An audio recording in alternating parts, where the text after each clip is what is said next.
Hello again, music fans. I am back here to do another metal music update here for what I picked up at the end of the year 2020 and the beginning of 2021. So this will be my first update video for the year. Okay, wearing my heavy metal jacket here because yes, even here in the Mexican desert, it gets a little chilly, right? And I'm starting to, uh, expand my metal horizons here with some bands that I have not. Well, I'm not saying that I haven't heard them before, but that I haven't had bought albums from them before. Beginning with some death metal. I'm starting to get dipping my toe into death metal, and with this band here, Insomnium, and the album is Heart Like a Grave, and this is very melodic death metal.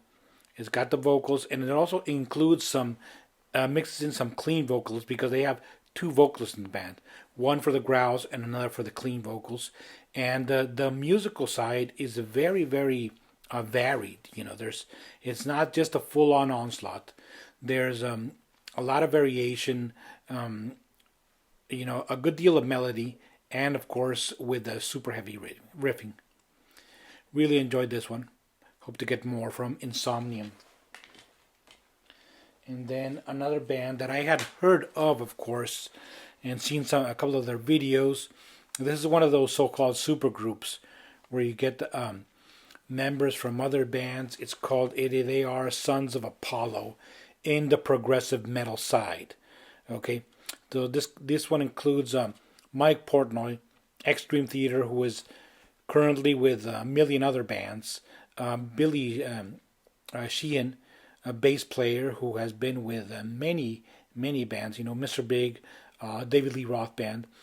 Jeff Scott Soto, also with many other bands. Derek Sherinian, also ex-Dream Theater. And that guy who's called Bumblefoot. Yes, Ron Bumblefoot Thal, who I believe was in Guns N' Roses for a little while. I don't remember. Well, anyway, he's a pretty good guitarist. All of these guys have a lot of chops, and when it comes to these supergroup albums, there's the danger of them being just a whole bunch of wanking around with the instrumental side, and there is some of that here, but they're mostly, and I'm pleasantly surprised, they were all really good songs with really good structures. Jeff Scott Soto's vocals really help bring everything together, in a good, memorable mixed. This one is a special edition with includes a bonus instrumental disc. And usually with those bonus discs that are on the instrumental side, I say, what's the point? But in this case, that instrumental disc really does work as an instrumental prog metal album. Okay, so Sons of Apollo, and the album is their first album, Psychotic Symphony. They already have another album out called 2020, which came out last year, of course. And another one that I had heard of course, but did not have any albums from, it is Circle to Circle, here with Reign of Darkness. This is, of course, the band of ex-Sabotage vocalist Zach Stevens. And, of course, the reason I bought this was because I was hoping to get some Sabotage vibes from it. And I was not disappointed. Okay? So, yes, you do get that kind of Sabotage-y feel to it, but they are their own band. Very good melodic metal right here. Circle to Circle, Reign of Darkness. Hope to get more from them. And now for the last studio album, because I also got a couple of really cool live albums that I'm going to show right now. One that I bought in digital format, and it is from a band from England, I believe, and they are a Mountain Caller. Let's see if it shows right there. I bought this one on Bandcamp. The album is called the Truth Seeker, and this is a mostly instrumental album, instrumental metal, but there are some vocals in there, all right, here and there. And this is a very, like a soundscape It's really really great to listen to. There's got some elements of stoner rock, some progressive metal, you know, and but it kind of like takes you on like on a trip.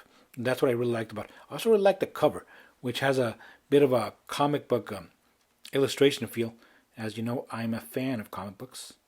All right, so that's Mountain Caller, The Truth Seeker. Got this one on digital on the Bandcamp app.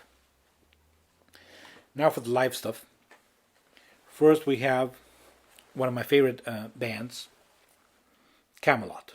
All right, I Am the Empire live from Tilburg, Netherlands, right there.